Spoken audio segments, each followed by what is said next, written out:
میری زندگی جنات نے تباہ و برباد کر دی۔ میں چاہتی ہوں کہ شاید میرا واقعہ سننے کی وجہ سے کسی بہن کی زندگی میری طرح برباد نہ ہو۔ السلام علیکم۔ میری شادی کو 11 سال ہو گئے ہیں اور میرے ساتھ جناتی مسئلہ شادی سے پہلے کا ہے۔ میری شادی سے چند سال پہلے کی بات ہے۔ کالج کے زمانے میں سردیوں کی دوپہر کو اکثر نہا کر اور بال کھول کر کتابیں لے کر چھت پر چلی جاتی تھی اور بڑے ہی شوق سے بغیر دوپٹے کے چھت پر بیٹھ کر دھوپ میں اپنے بالوں کو سکھاتی تھی۔ میرے بال انتہائی حسین، چمکدار اور لمبے تھے۔ مجھے ان سے بہت پیار تھا۔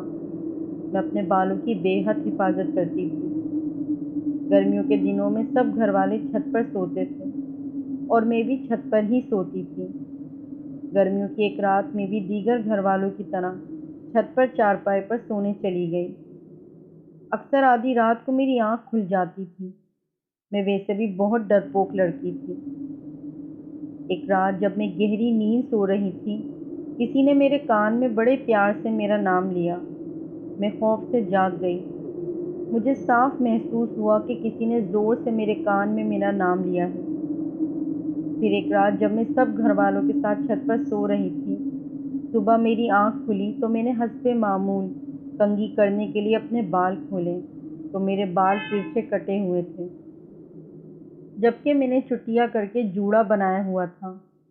اس کے بعد کے دن رات میرے لیے اور میرے گھر والوں کے لیے کسی آزمائش سے کم نہ تھے۔ ایک دن میں فریج سے کچھ نکال رہی تھی۔ جب میں پیچھے مڑی تو کسی غیر انسانی چیز سے میں ٹکراتے ٹکراتے بچی۔ پھر تو یہ روز و شب کا معمول ہو گیا کہ میں کبھی چیختی۔ میرا سارا گھر ہی عجیب چیزوں سے بھر گیا۔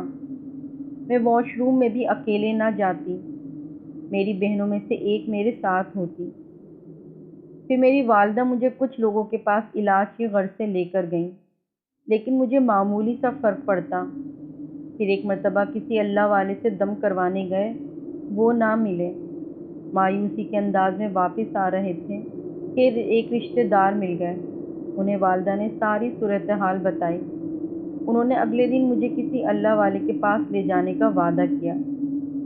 اگلے دن میں اپنی والدہ اور رشتہ دار کے ساتھ ایک اللہ والے کے پاس گئی۔ اللہ کریم نے کرم کیا اور مجھے شفا مل گئی۔ آہستہ آہستہ میرا ڈر کم ہوتا گیا۔ پھر رشتے کے مسائل شروع ہو گئے۔ خیر وہ مرحلہ بھی بڑی مشکلوں سے حل ہوا۔ شادی کے پہلے 3 ماہ بعد حمل ٹھہرا، 5ویں مہینے میں ضائع ہو گیا۔ اللہ تعالیٰ نے مجھے 2 بیٹیاں دیں، جن میں سے ایک اسی رات اور ایک اگلے دن فوت ہو گئی۔ پھر 2 سال بعد میں امید سے ہوئی۔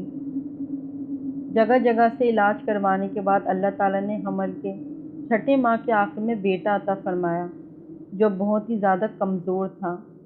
11 دن اسپتال والوں نے اسے رکھا۔ 3 ماہ تک اس بچے کو بڑی ہی مشکل سے کمرے میں ہی پالا۔ جیسے تیسے وہ بچہ 3 سال کا ہوا تو ایک ڈاکٹر کے پاس لے کر گئے۔ اس نے چیک کر کے بتایا یہ بچہ ایب نارمل ہے۔ اس کے بعد 3 بار حاملہ ہوئی۔ کوئی چیز آتی ہے خواب میں اور میرا حمل ضائع کر جاتی ہے۔ ہمارا گھر کچا تھا۔ میں نے اپنا زیور بیچ کر، کچھ قرض پکڑ کر بڑے ارمانوں سے گھر بنوایا تو سارے گھر میں دراڑیں پڑ گئیں۔ دیوار کے آر پار نظر آنے لگا۔ ہم نے 2 دن بعد ہی گھر خالی کیا اور قرض اٹھا کر دوبارہ گھر تعمیر کروایا۔ میں اپنی بہنوں سے صرف یہی گزارش کروں گی کہ مسنون دعاؤں کا اہتمام ضرور کریں۔ کبھی بھی ننگے سر، کھلے بالوں کے ساتھ چھت، کھلے آسمان تلے یا بازار میں مت نکلیں۔ ہمیشہ با پردہ اور کوشش کریں باوضو رہیں۔ پاکی ناپاکی کا خاص خیال رکھیں۔ اللہ تعالی ہم سب کی مشکلات آسان کرے۔ آمین ثم آمین۔ امید کرتی ہوں آپ کو میرا یہ واقعہ اچھا لگا ہوگا۔ اگر آپ کو پسند آئے تو پلیز لائک اور شیئر کرنا نہیں بھولیے گا، اور میری آنے والی ہر نئی ویڈیو کے لیے میرے چینل کو سبسکرائب کر کے بیل آئیکن کو پریس کرنا نہیں بھولیے گا۔